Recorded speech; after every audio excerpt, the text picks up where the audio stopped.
Colours Kannada ವಾಹಿನಿಗೆ ಶ್ರುತಿ ನಾಯ್ಡು ಚಿತ್ರ ಕಡೆಯಿಂದ ಇದು ಮೊದಲ ದೈನಂದಿನ ಧಾರಾವಾಹಿ ಒಲವಿನ ನಿಲ್ದಾಣ ಅಂತ.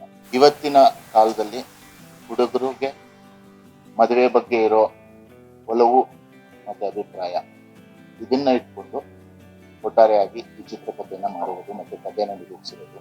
ಕಥೆ ಮುಖ್ಯವಾಗಿ ಹುಟ್ಕೊಂಡಿದ್ದು ಒಂದು 3-4 ವರ್ಷದ ಕೆಳಗಡೆ ಶ್ರುತಿ ನಾಯ್ಡು ಒಂದು ಲೈನ್ ಹೇಳಿದಾಗ ಅವರು ಮೂಲ ಕಥೆಗೆ ರೂವಾರಿ, ಅದನ್ನ ನಂತರದಲ್ಲಿ ಪರಮೇಶ್ವರ್ ಸರ್ ಹೇಳಿದಾಗ ಅವರು ಅದಕ್ಕೆ ಕಥೆ ರೂಪ ಕೊಟ್ಟು ಅದನ್ನು ಹೊಸದಾಗಿ ಅದಕ್ಕೆ ಬೇರೆಯದೇ ಆದ ರೂಪ ಕೊಟ್ಟು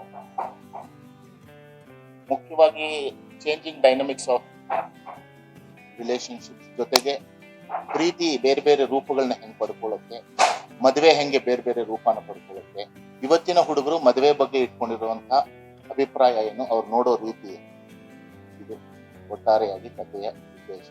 ಅಲ್ಲ, ಮಲೆನಾಡು ಮತ್ತೆ ಬೆಂಗಳೂರು ಅಂತ ಹುಡುಗಿ ಬಂದು ಮಲೆನಾಡು, ಹುಡುಗ ಬೆಂಗಳೂರು. ಅದು ಬ್ಯಾಂಕಿಂಗ್ ಆಗದೆ ಇರೋದಕ್ಕೆ ಒಂದೇ ಒಂದು ಕಾರಣ ಏನಂದ್ರೆ ಸರ್ ಚಿತ್ರಕಥೆ ಬರ್ಕೊಂಡಿದ್ದಿದ್ರೆ ನಿಮ್ಗೆ ಬ್ಯಾಂಕಿಂಗ್ ಸಮಸ್ಯೆ ಆಗ್ಲಿಲ್ಲ. ಚಿತ್ರಕಥೆ ನಾವು ಮುಂಚಿತವಾಗಿ ಬರೆದಿರೋದ್ರಿಂದ ಮತ್ತೆ ಚಾನೆಲ್ನವರು ಅದಕ್ಕೆ ಅಪ್ರೂವಲ್ಸ್ ಕೊಟ್ಟಿರೋದ್ರಿಂದ ಅಂತ ಸಮಸ್ಯೆ ಆಗಲಾರ್ದು ಅನ್ನೋದು ನನ್ನ ಅಭಿಪ್ರಾಯ. ಇಲ್ಲ, ಇಟ್ಸ್ ಆಲ್ ಅಬೌಟ್ ಎಲ್ಲದಕ್ಕೂ ಸಮಯ ಕೂಡಿ ಬರ್ಬೇಕಲ್ಲ, ಸಮಯ ಬಂದಿದೆ ಈಗ. ನಾವು we have been working with them. ಇದ್ರ ಹಿಂದೆ ಒಂದು 4 ವರ್ಷದ ಹಿಂದೆ ಒಂದು ಶಾರ್ಟ್ ಸ್ಟಿಂಟ್ ಮಾಡಿದ್ದೆ, ಒಂದು ಸೀರೀಸ್ ಸಂಜು ಮತ್ತು ನಾನು ಅಂತ, 22 ಎಪಿಸೋಡ್ ಬಂತು. ಅದಾದ ನಂತರದಲ್ಲಿ ಒಂದು 3-4 ವರ್ಷ ಮಾಡೋಕ್ಕಾಗಿರ್ಲಿಲ್ಲ. ಈಗ ಮತ್ತೆ ಅವರು ಒಂದು ಸಿನಿಮಾ ಮಾಡಬೇಕು ಅಂತ ಅನ್ಕೊಂಡಿದ್ರು.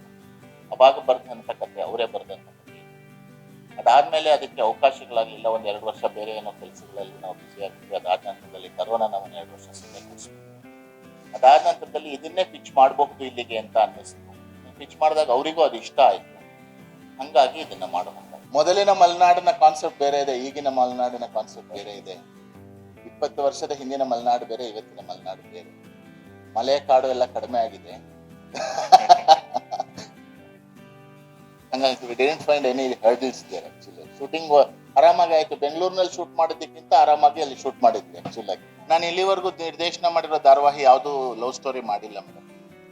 ನಾನು ಮಾಡಿರೋದು 2 ಧಾರಾವಾಹಿ ಡೈರೆಕ್ಷನ್ ಅಂತ, ದೇವಿ ಮಹಾದೇವಿ ಅಂತ, 2 ದೇವರಿಗೆ ಸಂಬಂಧಪಟ್ಟ ಸೀರಿಯಲ್. ಇದೇ ಮೊದಲನೇದು ಮನುಷ್ಯರಿಗೆ ಸಂಬಂಧಪಟ್ಟ. ಅದರಲ್ಲೂ ಒಂದು ಲವ್ ಸ್ಟೋರಿ ಅಂತ ಮಾಡ್ತಾ ಇರೋದು ಇದೇ ಮೊದಲನೇ ಸಾರ್ತಿ. ಹಂಗಾಗಿ this is the first time experience. ಅಂದ್ರೆ ಸ್ವಲ್ಪ ಅವ್ರ ಹತ್ರನೇ ಕೇಳ್ಕೊಳ್ತೀನಿ, ಯಾಕಂದ್ರೆ ನಾವು ಸ್ವಲ್ಪ ಹಿಂದಕ್ಕಿರೋದ್ರಿಂದ ಕೂದಲು ನೋಡಿದ್ರೆ ಗೊತ್ತಾಗುತ್ತೆ ನಿಮ್ಗೆ. ಸೊ ಇವರೆಲ್ಲ ಇವತ್ತಿನವರಾಗಿರೋದ್ರಿಂದ ನೀವೇ ಒಂಚೂರು ಐಡಿಯಾಸ್ ಹೇಳ್ಬಿಟ್ರೆ ಇವತ್ತು ಹುಡುಗ ಹುಡುಗಿ ಹೆಂಗ್ ಬಿಹೇವ್ ಮಾಡ್ತಾರೆ ಅಂತ, they are more helpful to me in that aspect. ಇಲ್ಲ, ಒಳ್ಳೆ ಕತೆ ಕೊಡ್ಬೇಕು ಅನ್ನೋ ಪ್ರಯತ್ನ. ಸೊ ಹಾಗಾಗಿ ವೀಕೆಂಡ್ ಹೋಗೋದ್ರಿಂದ ಅಲ್ಲೂ ಲೀಡರ್ಶಿಪ್ ಇದೆ. ಈ ಪರ್ಟಿಕ್ಯುಲರ್ ಸ್ಟೋರಿ ಅಂದ್ರೆ love is the base of all emotions. ಎಲ್ಲ ಎಮೋಷನ್ಗಳ ಬೇಸ್ ಲವ್. ಸೊ ಹಾಗಾಗಿ ಒಂದು ಲವ್ ಸ್ಟೋರಿ, ಯಾವುದೇ ಸೀರಿಯಲ್ ತಗೊಂಡು ಕೂಡ ಮಂಗಳಗೌರಿ ಮದುವೆನೂ ಕೂಡ ಅದು ಪ್ರೀತಿ ಬಗ್ಗೆ. ಸೊ ಹಾಗಾಗಿ it's all about love. So it's very trendy. ಅಂದ್ರೆ ಈ ಪರ್ಟಿಕ್ಯುಲರ್ ಸ್ಟೋರಿ ಏನ್ ತಗೊಂಡಿದೀವಿ ಅದು ಈಗಿನ ಕಾಲಕ್ಕೆ ತುಂಬಾ ರಿಲೇಟಬಲ್ ಇದೆ. ಒಂದು ಕಾಲೇಜ್ ಹುಡುಗಿ ಒಂದೇ ಕಾಲೇಜ್ ಓದಿದವರು ಭೇಟಿ ಮಾಡಿದಾಗ ಆಗುವಂತ ವಿಷಯ ತುಂಬಾ ರಿಲೇಟಬಲ್ ಇದೆ. ಸೊ ಹಾಗಾಗಿ it's a very good story.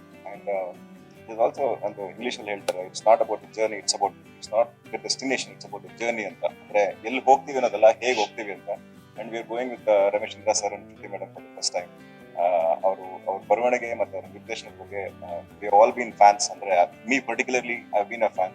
But ಅವ್ರು ಒಂದೇ ಒಂದು ನಮಗೆ ಇನ್ನೂ ಪ್ರಾಮಿಸ್ ಮಾಡಿಲ್ಲ, ಅವರು ಆಕ್ಟ್ ಮಾಡ್ಬೇಕು ಅಂತ ತುಂಬಾ ಹಿಂದೆ ಬಿದ್ದಿದ್ದೀನಿ. ಅವ್ರು ಅದನ್ನು ಒಪ್ತಾ ಇಲ್ಲ, ಅದೊಂದು ಬಾಕಿ ಇದೆ ಅಷ್ಟೇ. So we are looking forward. ಅಂದ್ರೆ ಒಲವಿನ ನಿಲ್ದಾಣ ಇಟ್ಸ್ ವೆರಿ ಪ್ರಾಮಿಸಿಂಗ್.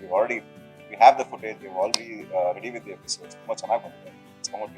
ಅಂದ್ರೆ ಆಯ್ಕೆ ಅಂದಾಗ ಈ ಹುಡುಗಿನ ಕಾಸ್ಟ್ ಮಾಡೋದೇ ನಮ್ಗೆ ತುಂಬಾ ತೊಂದರೆ ಆಗಿದೆ ಆಕ್ಚುಲಾಗಿ. ಯಾಕಂದ್ರೆ ಇವ್ರಿಗೆ ಒಂದು 60-70 ಜನ ಫೋಟೋಸ್ ಕಳಿಸಿ.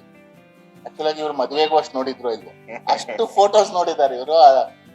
ಬಟ್ ಯಾರು ಓಕೆ ಆಗ್ತಿರ್ಲಿಲ್ಲ ನಮ್ಗೆ, ಅಂದ್ರೆ ಸರಿ ಹೋಗ್ತಿರ್ಲಿಲ್ಲ ಈ ಪಾರ್ಟಿಗೆ. That was a very tough process and almost we had given up about it. ಇಲ್ಲ, ಇನ್ನು ಸ್ವಲ್ಪ ದಿವಸ ಮಾಡೋದು ಬೇಡ, ಒಂದು 3-4 ತಿಂಗಳು ಮಾಡೋದು ಬೇಡ ಅಂತ ಮುಂದಕ್ಕೆ ಹಾಕ್ತೀವಿ.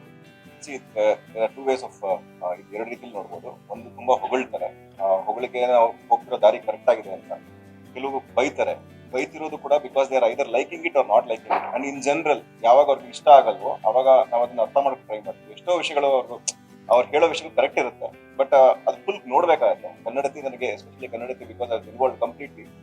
ಅಂದ್ರೆ ವರುಣ್ ಮದುವೆ ಆಗ್ಬಿಡ್ತಾರೆ ಅನ್ನೋ ವಿಷಯದಲ್ಲಿ ಆಲ್ರೆಡಿ ನಾವು ನೋಡಲ್ಲ ಅಂತ ಡಿಸೈಡ್ ಮಾಡ್ಬಿಡ್ತೀವಿ. ಬಟ್ ವಿ ನ್ಯೂ ಕಥೆ ಎಲ್ಲೋಗುತ್ತೆ ಅಂತ ನಮ್ಗೆ ಕ್ಲಾರಿಟಿ ಇತ್ತು. ಸೊ ಹಾಗೆ ಪೇಷನ್ಸ್ ಇದ್ದಕ್ಕಾಗುತ್ತೆ. ವಿ ಡೂ ಟೇಕ್ ಅಂದ್ರೆ ಕಳಿಸೋ ಪ್ರತಿಕ್ರಿಯೆನ ಖಂಡಿತ ತಗೊಂಡು ಕೆಲವು ಫೇಸ್ಬುಕ್ ಅಲ್ಲಿ ಹೇಳೋ ರೀತಿನಲ್ಲೇ ಹೇಳೋದ ಅದು ನಮ್ಗೆ ಸಮಸ್ಯೆ ಆಗುತ್ತೆ. ಅವಾಗ ಏನು ಅವ್ರ ಮೆಸೇಜ್ ಕನ್ವೆ ಆಗುತ್ತೆ.